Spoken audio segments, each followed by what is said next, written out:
We've all had bad experiences where we've never returned to a shop or never bought from someone again because of bad customer service. Recently I seen a dress I wanted online and I went to a particular shop to buy this dress, and the shop assistant was so rude to me that I walked out and I've never gone back to buy it again.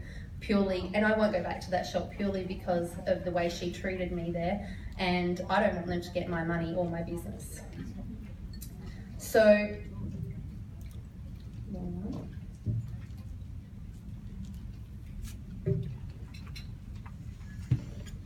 where am I? So it's our job to provide a positive and unique experience for all of our customers and to make them feel special. So how do we do this? By building relationships, by following up, and by being organised. The fortune is in the follow-up. Who has heard of this term before? Okay, it's really important. I can't stress how important following up with your customers is. Follow-up forms the beginning of your relationship, and it allows you to learn more about your customer and what their needs are. I like to use the 3+3+3 method, and I'll go into that in a little bit more detail now. So, the first 3 is 3 days. The first time we should follow up with a customer is within the first 3 days of a sale or 3 days of a party ending. And what we should say, I've got an example up here. Hi Sarah, it's Jade. I just wanted to say how great it was having you involved in Kate's online party, and I wanted to thank you again for your order. Why we do this within the first 3 days? It's because the experience only stays fresh in their mind for 3 days. Within those 3 days of the sale or the party, they've probably been talking to their friends or their colleagues about what they've seen, and they might want to add to their order or get their friend to talk to you, and they might want to order something. And if they do want something else, this is a perfect time to suggest them hosting a party themselves. The next 3 is 3 weeks. So 3 weeks after they receive their order. What we should say. I just wanted to make sure you received your order and see if you had any questions. You can continue the conversation by asking them if they're enjoying their products or if they have any issues. And if they do have issues, this is the perfect time to address them and provide that excellent customer service that we talked about previously. Use your experience as a presenter to educate them and show them how to use their products the best way. And finish it off by saying, is there anything else I can help you with? Customer service is really important to me, and from time to time I'd like to touch base with you. Is that okay? This bit is really important. Asking if you can get in touch again is making a commitment to them, and it also means you're more likely to do the follow-up that we need to do. There's going to be exceptions for when people don't want to hear from you again. Don't take offence. It's human nature. Some people just want that one-off sale and that's it. They don't want any more help. Be gracious and thank them and move on. Don't take it as a negative. Don't take it as rejection. They've saved you some time from sending out messages further down the track. The next 3 is 3 months. This one can be more free-form and informal. It's going to depend. What you say is going to depend on the past conversations you've had with that customer and what you've learned about them. An example I've got here is just checking in to see if there's anything I can help you with right now, perhaps gifts for Mother's Day, which is coming up. And depending on the products they've brought, they may be due to run out again, so this is a good time to ask them if they'd like to repurchase or reorder.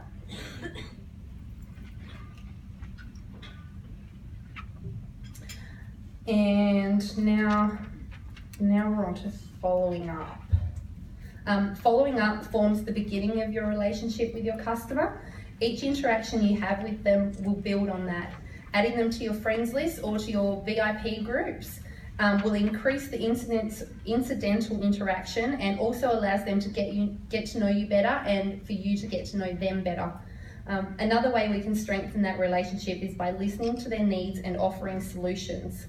An example I've got here is I like to offer samples to my customers If, for example, they've purchased the mascara, I like to offer a sample of the splurge. If they've purchased the foundation, I like to offer a sample of the primer. Something that can complement the products they've purchased from you, and it's a good way to introduce new products to them and often get sales down the track. If they took a particular liking to a product at a party but they never purchased it, and it comes up later down the track in a kudos, that's a great time to get in contact with them and let them know that they can get it at a discount or a better price. They're going to appreciate you thinking of them, and it's little things like that, providing a service and not just being a salesperson, that go a long way in building your relationships. But let's just say you haven't been very diligent and maybe a few months have passed. Is it too late to follow up? Is that customer gone forever? No, not at all. Go back in your order history, 3 to 6 months, and contact every single customer that you've had. Just message them to reconnect. Something like this. Hi Stacey, I know it's been a while since Claire's online unique party and I just wanted to reconnect with you. How are you liking your eyeshadow palettes? That's it. Just reconnect. Don't lead with a sale. Don't be pushy. Just build that bridge again with that customer. It's never too late to reach back to your customers, provide excellent customer service, and build on those relationships. So what do we do with all that information we're gathering from these customers? Organisation here. There's many different ways of organising your customer info. Software, spreadsheets, binders, notebooks, you name it. I do a combo of spreadsheet and diary. You need to find the system that works for you. Don't make it too complicated or time consuming, because if it's too hard, you're not going to use it. And that defeats the whole purpose of a system. Use this info you're compiling to create that personal and unique experience for your customers. Remember her hobbies, her kids' names, the type of product she likes, and make her feel special. As you focus on customer care and follow-up, it will become more and more natural to you, and you're going to build that network of relationships and grow it along with your business. I'm cutting it short again, Larissa. I know it's nice and quick. So as we wrap this session up, I want you to remember to always provide excellent customer care, as it will create loyalty, cement your reputation, and create leads.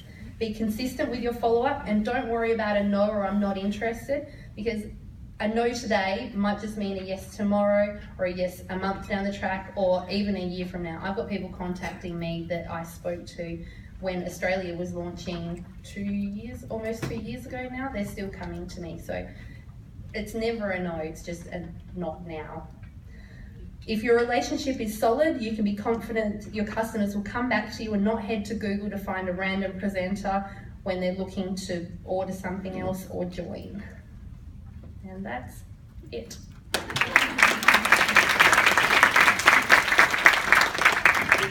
I'm not going to let her leave because I'm going to ask her some questions. Is that all right? Mm-hmm. Good. That was the quickest training ever. I'm going to take it back, and I'm going to take it back to the last topic, which was Organisation. Face-to-face. Oh yeah.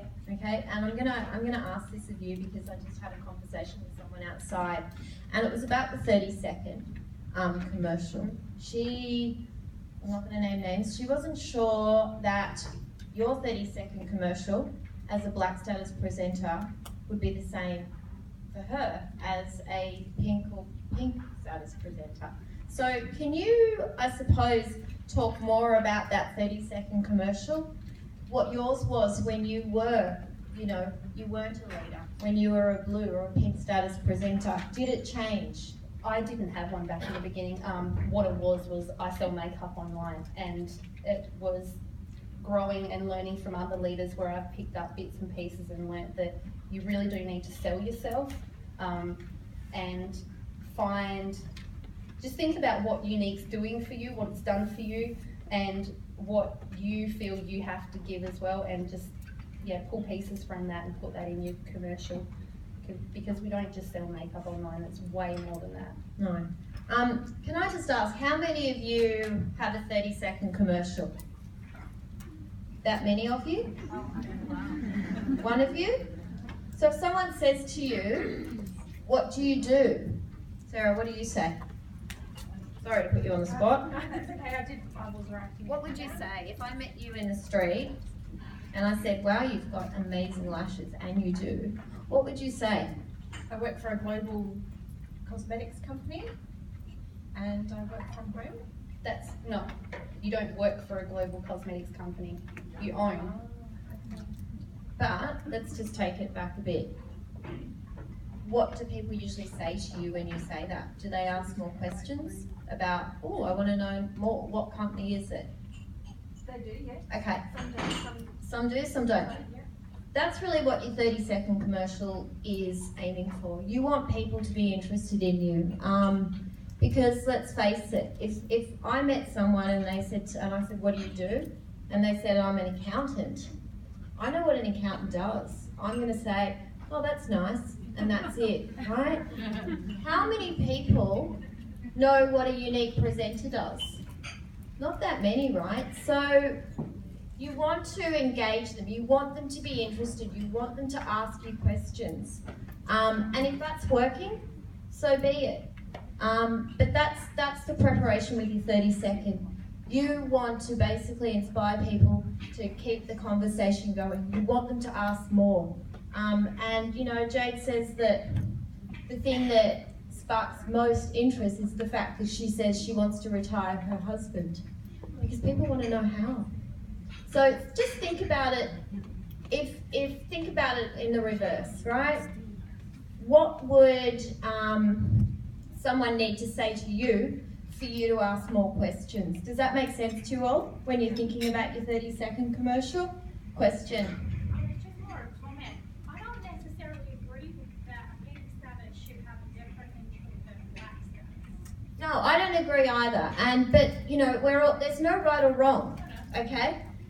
Whatever your motivation is, whatever conversation you're having with a certain person, and let's be honest, you don't have the same conversation with someone that is family versus someone that you've just met in the street, right?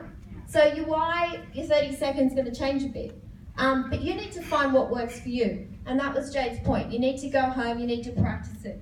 You need to know what you want to say.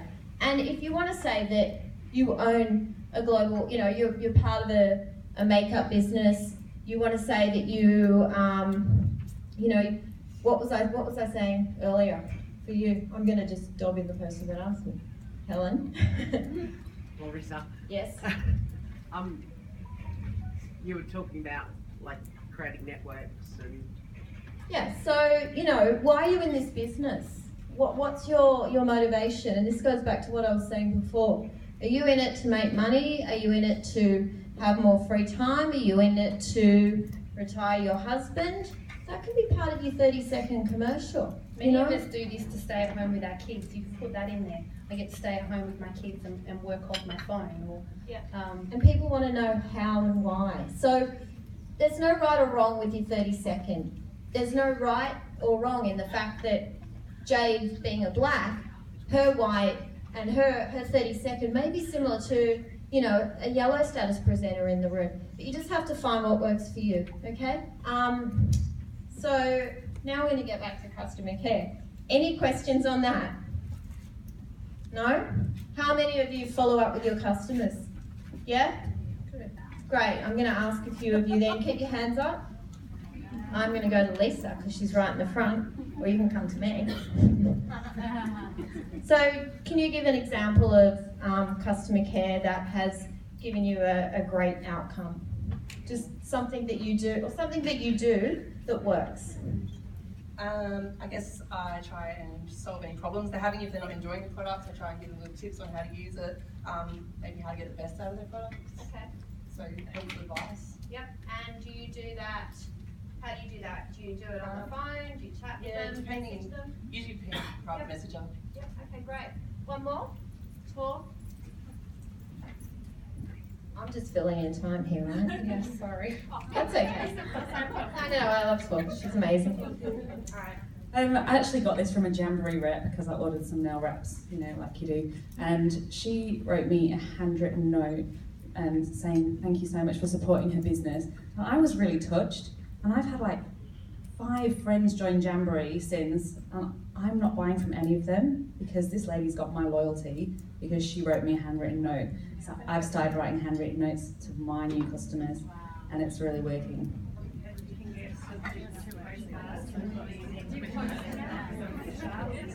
Yep. So we've just found out from Kerry that you can use the Blitz cards to handwrite notes. And what a beautiful touch, right? What a nice touch. Again, that pen to paper, that old-fashioned way that we write. And I think I've got another question over here. Do I have another question or not? Well, I was just going to say, Good. I handwrote notes to one of my customers, and this morning she added me on Facebook, so it really works. Good, lovely. I think it's, you know, people don't write letters anymore. It's a lost art form. You know, writing notes is wonderful. And it's so nice to receive a birthday card in the mail, isn't it? Someone's written you a note. Maybe try that, see how that goes for you. I'm just going to check the time. Thank you, Jade, very much. Everyone, please help me thank Jade.